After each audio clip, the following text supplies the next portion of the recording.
मेरे प्यारे दोस्तों, आज आप कैसे हैं? आए आज हम खुदा के कलाम के बारे में कुछ बातें करें जो यशायाह नबी ने बाब 10 आयत नंबर 24 में लिखा है। लेकिन खुदाउन रब्बुल फ़वाज फरमाता है, ऐ मेरे लोगों, असल मतन में रब्बुल फ़वाज का क्या मतलब है? वो तमाम रब्बों का रब है, वो तमाम खुदाओं का खुदा है, वो लश्करों का खुदा है।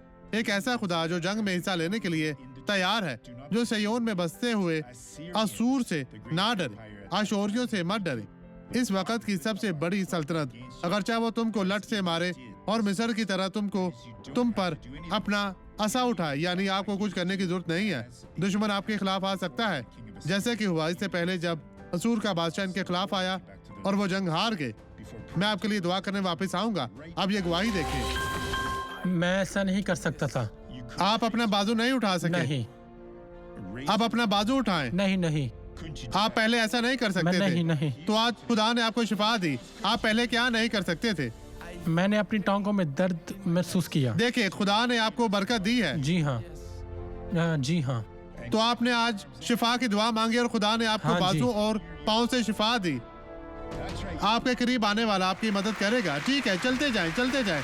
खुदावंद आपके साथ है। इसी तरह चलते जाएं, चलते जाएं। मसीह में आपकी सलामती हो। हम खुदा का शुक्र अदा करते हैं। आपको खुदा के साथ उसकी शुक्रगुजारी करने की जरूरत है। चलते जाएं, चलते जाएं। चले भाई, चले भाई। जी, इस तरह इसके साथ कौन है? इसको क्या हुआ?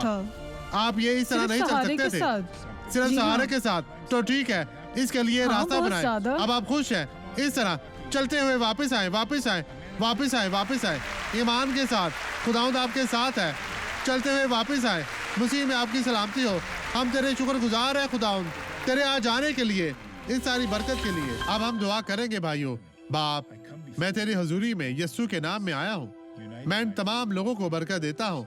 मैं अपना ईमान इन तमाम लोगों के ईमान के साथ जोड़ता हूँ और मैं कहता हूँ, हर तरह की बदी, मुश्किल, परेशानी, आजमाइश इन तमाम लोगों की जिंदगियों से जाती रहे और तू इन तमाम लोगों को बरकत दे। अब छोड़ दे, चली जा यस्सु के नाम में। और आप कहें, खुदाउन तेरा शुक्र हो।